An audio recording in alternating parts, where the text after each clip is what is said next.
On our 10th wedding anniversary, my husband took me and our son to explore Ileo Mountain. The car drove smoothly into the mountains, and we encountered Serena being chased by bees. Our four-seater car was already half filled with medical first aid supplies, and there was no room for another person. My husband decisively pushed me out of the car and pulled Serena up. "You're in good shape and can run fast. Serena is a model. Her face can't get stung." Our usually well-behaved son also tightened the car door, protecting Serena. "Aunt Serena is beautiful and has a great figure. You old hag should go home and apply some medicine." Before I could say anything, my husband accelerated and left me far behind, taking Serena away from the trouble. Watching the swarming poisonous bees, I calmly ran down the mountain. They mocked my disheveled figure through the rearview mirror. But they didn't know that the real disaster was about to begin. Serena had killed the queen bee's larvae, and anyone with her wouldn't escape. "Brother Caleb, so many bees are chasing me, please let me in the car." Serena pounded on the window, her hands already covered with bee stings. The heartache in my husband's eyes was overflowing, and he turned to say something to me. I spoke first. "The trunk and back seat are all full of stuff, there's no room for her, and it's very dangerous to overload in this area." Ever since I knew we were going to explore Ileo Mountain, I had prepared all kinds of emergency supplies to guard against all kinds of dangers. First aid kits, parkas, camping gear. The car simply couldn't fit 4 people at this time. My husband frowned in dissatisfaction. "Then throw away the supplies. So many people have already traveled to Ileo Mountain. It's not as complicated and dangerous as you think." "Ileo Mountain isn't dangerous." I laughed angrily, but in order not to affect the peace of the trip, I still spoke calmly.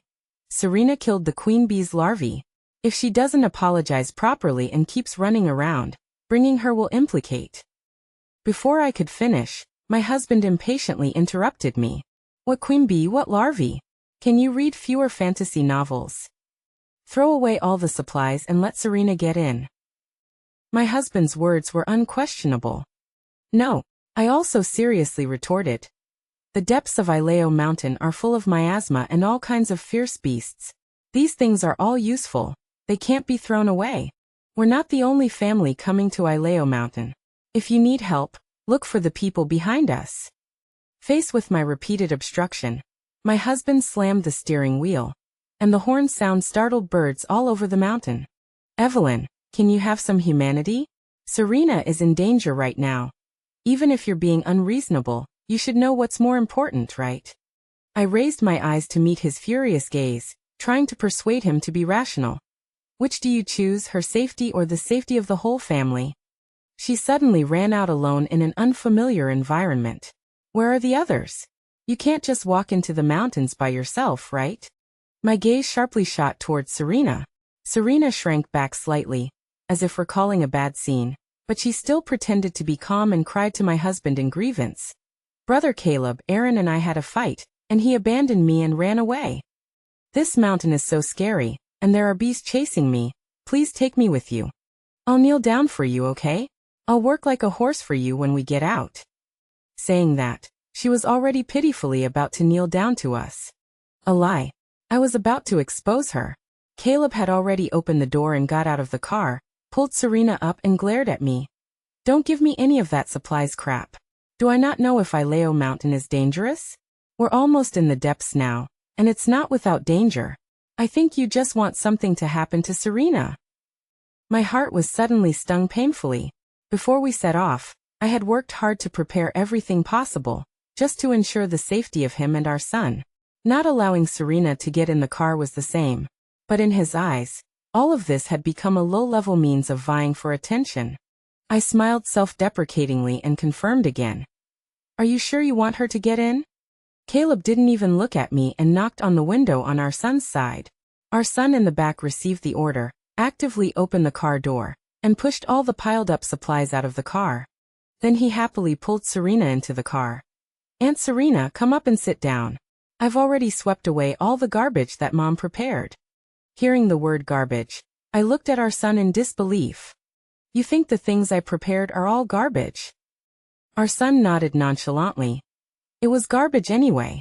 None of the things you prepared were useful, and they squeezed me so I couldn't even sleep well. Saying that, he even reached out and tore off the yellow paper amulet from his neck and threw it out the window. Superstition. Who even wears this stuff anymore? I don't want to wear it. Watching helplessly as the peace charm I had worked so hard to obtain was thrown away by our son, I was furious and sternly ordered, "Pick it up." The amulet was made of paper made from the sap of a 1,000-year-old Sephora japonica tree, and drawn with cinnabar. I had prepared it specifically for this trip to Ileo Mountain. I didn't expect it to be thrown away so easily. Our son stubbornly looked at me. "I won't." I was about to go crazy. "Pick it up. This thing is a talisman. It can save your life." Our son cried loudly in fright and burrowed into Serena's arms. "I won't pick it up. I don't want you to be my mom. You only ever scold me and control me. You don't deserve to be a mom at all. I want Aunt Serena to be my mom." Hearing our son's obvious disgust, my heart paused. Serena held our son in her arms and complained to me with dissatisfaction. "Evelyn, you need to educate the child correctly. If he doesn't want to wear it, he doesn't want to wear it. Why are you scolding him? I think Owen is very obedient." Our son Owen listened and snuggled affectionately into her arms. Caleb, who was next to her, also complained. "If our son doesn't want to wear it, he doesn't want to wear it. This thing looks creepy. I don't want to wear it either." Saying that, he also took off his talisman and threw it out the window, muttering, "Who knows if it's to protect peace or summon ghosts." With the support of the two of them, Owen also became bolder and threw out all the compressed biscuits, chocolates, and other energy foods that I had put on him. "I don't want to eat the things you prepared. When we get to the camp, Aunt Serena will make them for me. I never want to travel with you again. I want to go with Aunt Serena." Caleb's expression was indifferent, and he simply reprimanded him a couple of times and then didn't control him anymore. This scene looked like they were a harmonious family. The desire to persuade them to go down the mountain cooled down.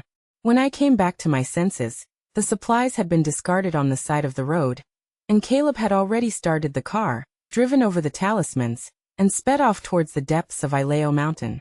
The swarms of poisonous bees were also left behind. Suddenly, Owen in the back seat screamed, "Poisonous bees!" I turned my head back, and the bees were already flying towards Serena's face. With a bang, the passenger seat fell straight back, and a bee stung me directly on the face. My cheek instantly swelled up, and my face burned with pain. Caleb actually used me to shield Serena from harm. I struggled to sit up straight, my face already turning ice cold.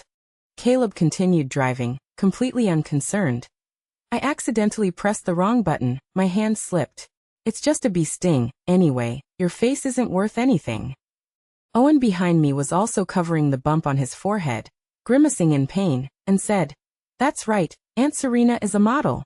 If her face gets messed up, it would be terrible." Serena was applying medicine to Owen with a tube, looking at Caleb with watery eyes. Caleb also made eye contact with her through the rearview mirror. They looked like newlyweds. I knew Caleb couldn't forget Serena, and he married me to spite her.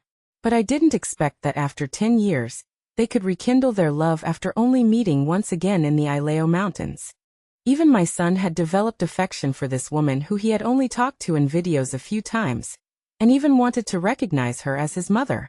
My son is so young, how could he develop feelings so quickly for someone he doesn't know well? Suddenly, I thought of something, looked at Caleb angrily and asked, "Which countries have you been traveling to for work all these years?" Caught off guard by my sudden question, a look of panic flashed quickly across Caleb's eyes, and then he said angrily, "You suspect me? Evelyn, those were legitimate business trips." I persisted. "Then why did you take our son with you every time?" He took our son abroad every time, and now, judging by how familiar my son and Serena are, it's definitely not something that could be established through video chats. Caleb didn't even look at me, and said impatiently, "Isn't it good for me to take him abroad to broaden his horizons? Can you stop being so suspicious? So not saving Serena just now means you think there's something between her and me, right? Evelyn, how can you have such dirty thoughts?" Faced with this sudden malicious speculation, I nodded. "Yes, that's exactly what I suspect. Dare you say you and Serena don't have something going on?" Caleb slammed on the brakes. Everyone lurched forward, and I, without a seatbelt, hit the windshield directly. My forehead was red, swollen, and throbbing, but it was nothing compared to the soreness in my eyes. I had secretly loved Caleb for more than a decade, abandoned everything to marry him and have children, only to get this kind of ending. He had been hiding it from me for 10 years. While with me, he had been in contact with Serena all along. How is that different from cheating? I held back my tears. Let's get divorced when we get back. Caleb looked at me in disbelief. Do you have to make a scene at a time like this? Don't be so dramatic. I even took time off to take you and our son out to play for our 10th anniversary. What more do you want? We haven't encountered any danger along the way, and taking so many supplies is just taking up space and wasting things. And why is Owen so outspoken? Shouldn't you be reflecting on your own problems? Serena is a girl alone in the wilderness. You hate her, so of course you can be cruel. I can't just stand by and watch someone die. Faced with this accusation, I laughed in anger. Okay, it's all my fault. I'm the one who is heartless, and you're all compassionate and generous. Let's get divorced when we get back. There's nothing more to say. Having been with me for many years, Caleb knew that I was serious at this moment. His voice softened. Evelyn, don't be angry. Isn't it good for the family to have fun on vacation? Don't say anything about divorce. It's not good for the child to hear. Let's say it's my fault this time. When we get back, tell me directly what you want to buy. I sneered at Caleb, whose attempts to appease were always the same. In the 10 years we had been married, he would never address the problems directly every time we argued. He would just say he was wrong, but he would do it again next time. And the compensation and gifts he talked about had never materialized. When I asked about them, he would say that he was too busy at work and forgot, or that as a full-time housewife, instead of buying things, I should save money for groceries. Until one time, I grabbed a lucky bag on his phone, and discovered that he had several overseas shopping apps with several luxury purchase records in them. It was obvious who they were for. I angrily questioned him with the records, but he accused me of using his phone without permission and not respecting his privacy, and ended with an apology of a bouquet of flowers. I had also felt annoyed and had thoughts of divorce, but seeing my son, who was only a few years old, I kept tolerating. I didn't expect that my son would actually side with Serena. At this moment, Owen spoke up happily. Dad, hurry up and divorce Mom, otherwise she definitely won't let me off when we get back. She hit me last time for failing my test. While Aunt Serena is here, get married. I want Aunt Serena to be my mom. Caleb scolded Owen to shut up. Owen pouted in grievance and took Serena's hand for comfort. What he meant by won't let me off was that he was punished by me for doing something wrong and not admitting it, and that I confiscated his electronic devices because he was addicted to games. I looked at Owen. Okay, since that's the case, I won't bother with you anymore.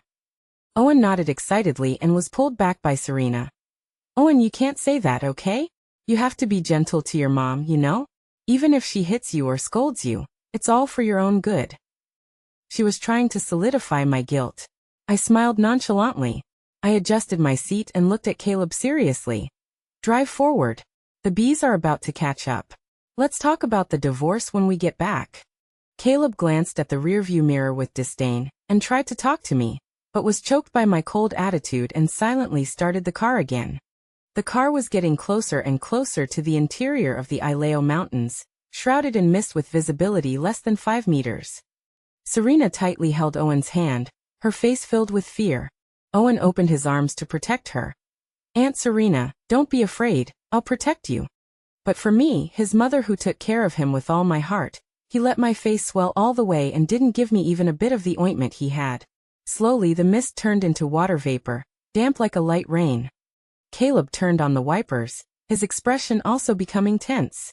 Suddenly the car fell into a pit, and no matter how much power he used, it wouldn't come out. In an instant everyone's face changed. In the wilderness, especially in a place like the Isleo Mountains full of terrifying legends, a car that won't start is not a good sign. Caleb pressed the accelerator hard several times, but to no avail, and finally suggested that everyone get out and push the car. At this time, Serena said in a nervous voice, "But what if the bees come after us?" Hearing this, everyone looked out the window. The bees outside were dense and buzzing, echoing in the empty Ileo Mountains like a tractor. The bees were huge, and their stingers were clearly visible, black and shiny, and looked poisonous. Damn it, how are there so many? Caleb stomped on the accelerator, but unfortunately the wheels kept slipping and couldn't go up. In the pause, the bees had already swarmed up in a black mass. The car windows were constantly being hit fiercely, as if they had a grudge against the people inside. I looked up at Serena's frightened face, expressionless, waiting for them to make suggestions. Owen cried in fear. Where did so many bees come from? It's so scary, Daddy, drive quickly. Faced with the urging, Caleb was sweating profusely. The wheels are stuck in the pit, someone has to get out and push the car. Without thinking, Owen pointed at me. Mom, get out. Mom is strong, Mom. Hurry up and get out and push the car. These words were like a bucket of cold water poured over me from head to toe, chilling me to the bone. My son, whom I had raised for 8 years, actually wanted me to be the one to be pushed out to die in this life or death situation. With these bees all over the sky, whoever goes down will be crippled if they don't die. The car was silent for a moment. I calmly met Caleb's eyes, saying nothing. After Caleb tried several times to start the car without success, the bees had already surrounded the entire car, dark and suffocating. Even the car windows had cracks. Serena fell back in fear, grabbing Caleb's hand. Let's go, please. These bees are too scary, Caleb brother. I don't want to stay here. Caleb looked at Serena with pity. His eyes shifted to me, his meaning couldn't be clearer. I sneered. She's the one who attracted the bees. What does it have to do with me? If anyone's going down, it's her. Why are you looking at me? Caleb's lips were tightly pursed, his eyes flashing, and finally he said, I'm the driver, Owen is a child, and Serena is so nervous now that she definitely doesn't have the strength. How about you? I sneered and interrupted him. Are you saying you want me to go down and feed the bees? Caleb looked away, looking at Serena, who was already sobbing in fear, and firmed his gaze. A few bee stings won't kill you, right? Serena is a model, and her face is the most important thing. You're healthy and can run fast. I'll start the car as soon as you get out. You push the car and come right back up. I'll open the car door and you can jump right in and it'll be fine. Owen also readily said, Aunt Serena is beautiful and has a good figure. Are you willing to watch her get stung by bees? Right away, immediately. I was amused by these flippant descriptions. Caleb, do you think I'm stupid? Don't you know that the bees are poisonous? You're saying it so easily. Why don't you ask Serena to go? Or if you feel sorry for her, I can drive and you can go. There are clearly 3 choices in front of him, but he unhesitatingly chooses to let me die. Caleb's face darkened when I exposed him. Isn't it because you're cowardly? Your child and husband are in the car. Shouldn't you, as a housewife, make some sacrifices? I laughed in anger. Are you going crazy? Are housewives meant to be shields for their children and husbands? Caleb, don't be so ridiculous. Seeing that the atmosphere was deadlocked, Serena covered her face, acting Jiao and pitiful. It's all my fault. I shouldn't have gotten in your car and caused trouble. It's all my fault. I understand that everyone is afraid of death. It's okay, my boyfriend abandoned me, and now you all abandon me, I understand. I'll risk this face today, Caleb brother. You are a good person. If I die, I'll leave all my inheritance to you and Owen. As she spoke, she pretended to pull the car door. Owen was quick, hugging her and glaring at me fiercely. You get out. I don't want Aunt Serena to leave. Caleb also held Serena with one hand, looking at me angrily. You're the most useless one in this car. Hurry up and get out and push the car. Would you be satisfied if we all died here? I watched this scene coldly and reached out to Caleb. Give me back the ring I gave you. Caleb was puzzled. What trick are you trying to play now? He took out a wooden ring from his wallet and threw it into my arms casually. I even have to carry around a cheap item I bought at a street stall. I've never seen such a shabby love token. I gave you a watch worth tens of thousands. This was our love token. I gave him a wooden ring, and he gave me a watch. The most expensive thing he's given me in 10 years. I took off the watch from my wrist, and threw it into his arms as well. All right, from now on we owe each other nothing. Caleb's expression was momentarily stunned. Then he snorted coldly. It's just asking you to get out and push the car. Don't act like it's a farewell to life. I remained silent, subconsciously looking at Owen in the back seat. remembering that the peace charm had been taken off by him. Owen held Serena's hand with his little hands, urging impatiently, "Hurry up and get out, can't you see that Aunt Serena is already so scared?" I opened the car door, and Caleb had already taken out clothes from the trunk, lit them, and threw them down. A whole box of clothes was burning fiercely, completely disregarding whether I would be burned. The bees were blocked by the fire, and someone pushed me from behind. I staggered and fell to the ground, and the car door was closed. Then the car drove away impatiently as if escaping for its life. Caleb stepped on the accelerator in the car, and the wheels came out of the pit, splashing me with mud. Owen cheered loudly. "Great! The car started. The car started as soon as that old hag got out, she's such a jinx." Caleb looked at me through the rearview mirror as I ran down the mountain in embarrassment, and laughed out loud. "The way she runs looks like Brother Bear from the cartoon, doesn't it?" With my embarrassed escape, the people inside the car were laughing and talking all the way into the depths of the Ileo Mountains. If someone were to look back at this moment, they would find that all the bees bypassed me and continued to chase the car. I am a locust tree that has cultivated for 1,000 years on Ileo Mountain. 15 years ago, I went down the mountain for the first time and accidentally stepped on an animal trap. Just as I was about to call my friends to help, I met Caleb, who was volunteering to protect the environment. He carefully helped me get out of danger, tore off his clothes and gently bandaged me. When he learned that I was an orphan, he took me in for a long time. In the months we spent together, I quickly became infatuated with Caleb's meticulous care for me. I confessed my feelings to him, but he always refused, saying he only regarded me as a younger sister. Perhaps he was the first human I had ever met, and I had an almost crazy obsession with him, following him relentlessly. It wasn't until the 99th confession that Caleb agreed. Overjoyed, I painfully cut off the locust tree's main branch and ground it into a ring for him. That ring carried my essence and protected him from countless disasters. Caleb often thought he had no pain. Little did he know it was all transferred to me. After the wedding, I found out that Caleb married me to make Serena jealous for leaving without saying goodbye, and for following a rich second generation abroad for money. My heart was sore, but I comforted myself that as long as he was by my side, it was enough. As the years passed and I had children, I became even more reluctant to leave this family. But I never expected that the husband and children I had taken care of so meticulously for 10 years would actually want me to die. If I wasn't a locust tree spirit, I would have surely died today. I suppressed the soreness in my heart, and silently watched the car drive out, and then inexplicably drive back. Serena lit. She strangled the queen bee's larva, and all the killer bees would not let her go, including those with her. Caleb saw the road in front of him becoming more and more familiar, even passing the ashes of the clothes he had thrown away and not burned completely. He became visibly frightened, his hand gripping the steering wheel trembling nonstop. Are we stuck in a ghost wall? Why are we going around in circles? Serena looked terrified, her face pale. Didn't someone already act as a scapegoat? Why hasn't it ended yet? Caleb heard some meaning in her words, his face tense. What scapegoat are you talking about? What did you do?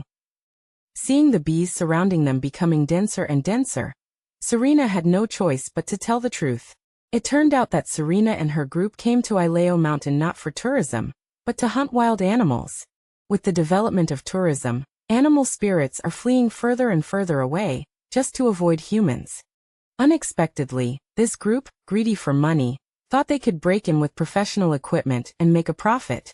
They accidentally found the killer bee's nest and stole the queen bee inside. Serena thought it wasn't enough and stepped on the larva. Countless killer bees returned to find this scene, and were completely enraged, constantly chasing the group. The killer bee's stingers carry venom. Serena used countless people as shields to escape, and happened to run into us. I squatted under an old tree, picked up all the supplies and chocolate and other food they had thrown away, and leisurely munched on it. Now that they're stuck in a ghost wall, there'll be a good show to watch. After Caleb heard Serena tell the whole story, he was stunned for a few seconds. These killer bees are all chasing you? Serena cried and said, I didn't mean to hurt you. What should I do, Caleb? Hearing his sweetheart's plea, Caleb said without thinking, Don't be afraid, it's just a ghost wall, right? We just won't go out. and these bees won't be able to come in. But things didn't go as planned. The bee king arrived and transformed into a human form in front of the three of them. The three were so scared that they blacked out, and were soon dragged out of the car by the bee king. Who killed my child? Caleb, without blinking an eye, said my name. Evelyn. That woman has already been kicked out of the car. She killed the child. Owen also whispered in agreement. Yes, it was her. I saw it with my own eyes. I stood under the tree and laughed out loud. This is the man and child I have taken care of for 10 years, who would help a mistress kill me. The bee king searched for my aura, and when he saw it was me, the veins on his forehead jumped. You're playing me? Then countless killer bees stung them to the point of being half dead. I didn't want to kill them so quickly, so I took the initiative to step forward. The three of them glanced at me, pointed at me as if they had seen a ghost. It's her. She killed your child. Go get her to pay for it. Even now, the three of them are still protecting Serena.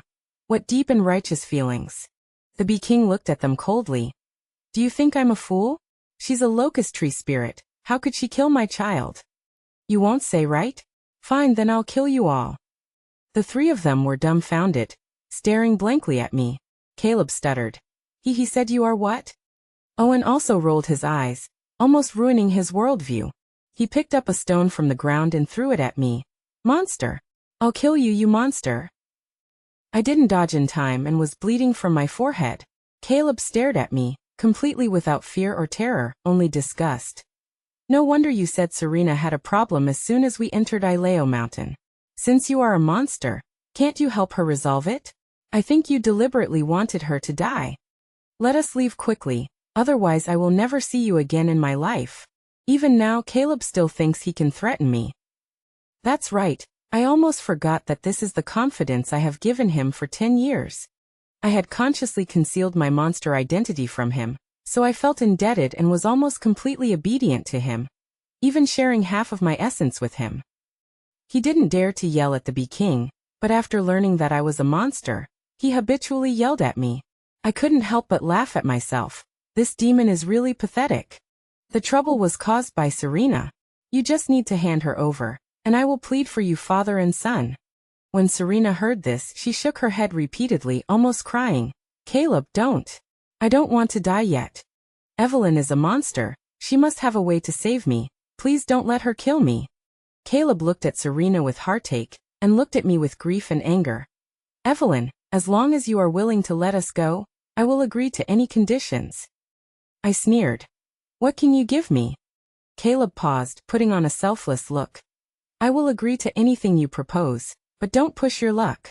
I already know you are a monster, and I can't live with you. We will divorce when we get out, and the car and house will be yours. He still thinks I care about the car and the house? Seeing my sneer, Owen spoke up. Old monster, as long as you are willing to let Serena Aunt go, I will listen to you. I curled up a cold smile. The two of you are not worthy of me owing you a favor. Let him handle it as he pleases. I'm just here to watch the fun. With my words, the bee king no longer had any scruples, and countless killer bees surrounded them, as if seeing delicious food. The three of them rolled around on the ground in pain, constantly shouting. Caleb's whole body was already swollen with large welts. He finally knew fear and repeatedly called out to me for help. Evelyn, I was wrong. Please let me go. Have you forgotten that we came out this time to celebrate our 10th anniversary? I was wrong. Everything was done by Serena. It has nothing to do with me. Owen also wept bitterly. Mom, I was wrong. Please tell these people to stop. I won't let Serena Aunt be my mom. I coldly watched the three of them rolling on the ground, without a trace of emotion in my heart. At my persuasion, the bee king did not sting them to death, but let them leave half dead. The three of them were swollen and festering all over, unable to stand up at all, and could only crawl down the mountain. The journey down the mountain was very long, and the three crawled slowly and exhausted, but without supplies. All their belongings were thrown away. The three could only eat weeds and wild vegetables, and when they were really hungry, they ate field mice, living like savages. From time to time, they had to avoid insect attacks and venomous snake bites. After finally getting down the mountain and being rescued, because the toxins could not be cleared, the three were almost disfigured. Serena was fired from the modeling agency. owed a large amount of liquidated damages, and was made into a special doll by malicious people, soaked in formalin and ended her life. Caleb was unable to work, and didn't even dare to go out. He repented of his sins every day, trying to get me to show up and save his life. I had long since had nothing to do with him. The wooden ring had already been taken back, everything he did was in vain, and he finally committed suicide in the bathroom. Owen, because he had half of my bloodline, could not seek death. He was afraid of the criticism of the people around him, ran out of the city, and hid in the mountains.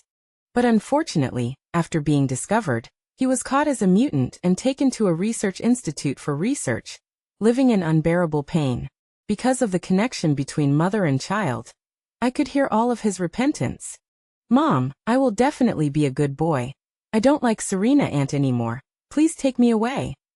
I will definitely listen carefully and study hard in the future. Please don't abandon me. These words were repeated over and over, annoying me, and I directly cut off the connection with him. I spend my days guarding Ileo Mountain, looking at the mountains and water in my spare time, teasing my younger generation, and living a happy life. I also often warn the little spirits not to trust humans. Decades later, I sensed that my son had also completely died, and I am immortal and indestructible, often going down the mountain to experience all aspects of human life, no longer confined to the small world of the family.